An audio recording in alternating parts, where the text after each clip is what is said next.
Hello out there in YouTube land. This is Morrisman. As always, I thank you guys for coming to my channel. And I appreciate the comments and the subscriptions, and please keep them coming. Today I'm going to do, I guess the topic is kind of a fun topic. And the name of the topic is some of my favorite bass players. Now, I'm not going to entitle this the best bass players, because if I did, I have a ton of comments saying, why isn't this guy on the list and why is this guy on the list? So I'm going to play it safe and just give you a short list of some of my personal favorite bass players, and I'm going to explain why they are. And the first one is, and before I mention this gentleman's name, I'm just going to say this. You know, we all know, you know, the Louis Johnsons, the Mr. Mark from Slave, the Bootsy Collins, and those are great bass players, and they got their notoriety. But unfortunately, there's some guys back in the day that I felt that was just as good and very unique in their playing that didn't get their notoriety. Most people never heard of them, you know. And one of the people on my list his name is Kirkwood Coakley. He's a bass player from the group in the late 70s by the name of T Connection. Their biggest hit was You Get the Best of My Love. And actually, Kirkwood's brother was the lead singer and piano player of that group. He has a very unique playing style, and what I love about his playing style is, as a good musician, you know when to add your additional fills and ambiance, and you know when to pull back and not give too much. And I think Kirkwood was perfect as far as a balance, because just to name a few songs, you know, if you get a chance, YouTube, look them up. And one of them is called Choosing, and the other one is called Let's Do It Today. And in that particular song, he really has some really beautiful feels. Next on the list is, and before I mention him, a lot of times artists, other talents overshadow their talent because of, you know, if they're a great singer, they might have another talent, but the singing is so good that people kind of don't pay too much attention to the other additional talents. And this particular person, Ray Parker Jr., who's one of my all-time favorite songwriters. You know, we think of him as a great songwriter, singer, and arranger, underrated, phenomenal guitar player.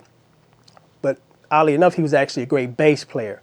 When he was with his group called Radio, he played bass in the majority of those songs. And if you get a chance to listen to some of them like Rock On, he actually does a nice little bass solo. And he has a very unique bass playing style and tone. And whenever you hear it, you know it's Ray Parker Jr., because I don't think I've ever heard anybody that sounds like him when he plays bass. You know, his approach is just kind of different. Okay, next on the list is Louis Johnson. I mean, what can I say about Louis Johnson?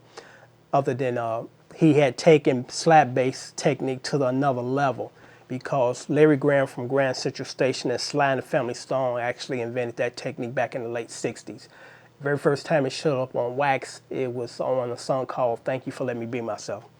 But what was so unique about Louis Johnson's bass playing and slap bass playing technique is the majority of the guys that played bass in that fashion, the majority of their songs like Slide by Slave, Firecracker by Mass Production, and a couple of others, just to name a few, the majority of those songs, if I'm not mistaken, were in the key of V.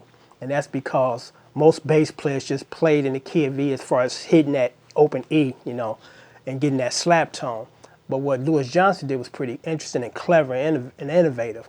He was able to play that slap bass technique in other keys, because he was able to take his thumb and hold down that E string, and then he was able to you know, hold on to a note and then play in that key. So that was pretty clever on his part, because most bass players, again, just play that style in E. Okay, next on the list is Mr. Mark from Slave. I mean, again, what can you say about him? And what I think a lot of people kind of didn't notice was, not only, of course, he was a tremendous bass player, but he wrote very good bass lines. I mean, I think Slide is probably the most recognized R&B bass line of all time. You know, I think, you know, that's my opinion. Okay, moving along. Jameson from the Motown era. I mean, another legendary bass player. You know, he took bass playing to another level, because first of all, if I'm not mistaken, he just played with this finger. You know, he didn't use these other fingers. And his bass lines was so intricate. I mean, they weren't simple. They weren't three note patterns. I mean, he was just a extraordinary bass player, and he left too soon. You know, we lost him too soon. Okay, next on the list, and I hope I get this gentleman name right, Kasem Sutton from the group Utopia. Todd Rundgren headed up that group. They're definitely one of my all-time favorite groups, and when I do another video on some of my favorite groups, they're definitely going to be on that list. And then I'll explain why they're on that list. But he kind of resembles and reminds me of a young Paul McCartney. Tremendous bass player. One of my favorite songs, and I did a cover on it, was called Fix Your Gaze on Me. And also a great singer. If you get a chance to hear a song that they wrote and composed, the name of it's called Made It. Him and Ty Rundgren is singing harmonies in the background, and he's singing the top note. He has a really nice voice. I mean, they blend very well. And I haven't heard too many people that can sing that high register. And a really, really great bass player and great singer and writer. Okay, next on the list. We all know this guy, Bernard Edwards of Chic. The late Bernard Edwards. Rest in peace, my brother. I mean, what can I say about Bernard? When I first heard Rapper's Delight, Dance, Dance, Dance, and Everybody Dance, I would have loved to have been in the studio just to watch his fingers, because I've never heard then or since a bass player that can play that fast with these fingers. You know, sometimes I know he used a pick, but a lot of times he just used his finger. To this day, there's some bass lines of his that I just can't even do, because I don't have the dexterity in my fingers to play that fast and that hard, you know, and that furious. But, you know, very unique bass player. And when you hear his bass lines, you know it's Bernard, you know.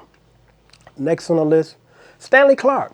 I think Stanley Clark opened up the door for the Victor Wootons and the Marcus Millers, because I think Stanley Clark was one of the first bass players to say, hey, I'm going to play my bass like a lead guitar player, meaning that I'm going to play the melody on my bass, when bass was traditionally holding down the foundation and just playing a series of patterns, and that was it. But for some reason, Stanley stepped outside that box and decided to kind of take it to another level. So I think, you know, the Victor Wootons and the Marcus Millers should thank Stanley Clark, because I think Stanley Clark opened the door for that style of playing. Okay, next on the list is another favorite, Bootsy Collins. You know, Bootsy has a very unique bass playing style, because a lot of time when you play bass, you're playing just kind of a pattern. And Bootsy was kind of like all over the place. It's like, Dad, what is this? But it was good, you know, but it was very unique. And I love his bass playing. I love his compositions. I love his arrangements and productions. And last on the list, because I'm going to keep it short, just 10 guys, Larry Graham from Grand Central Station. You know, again, the innovative of the slap bass technique. Great singer, great songwriter. Great band leader. You know, when he left Sly and the Family Stone, he started Grand Central Station. And they was one of my favorite groups too. And Larry Graham was not afraid to do some different things and kind of step outside the R&B box, so to speak. And I think he kind of got that from when he was with Sly and the Family Stone, because Sly and the Family Stone was kind of like a R&B group, a gospel group, and a rock group fused together. You know, they were kind of new as far as their sound from a black band. And Larry Graham, I think, kind of took that with him when he went and formed Grand Central Station, because a lot of their songs were like traditional R&B, then kind of a rock fusion thing, and then kind of hard to explain some of the styles, but very good, you know, bass player. So that's my list, and I might do another one in the future, but those are some guys I thought needed to get their recognition. Some of the guys on that list that most people never heard of. So on that note, I'm going to sign off, and as always, I thank you guys for coming to my channel. Till next time, take care.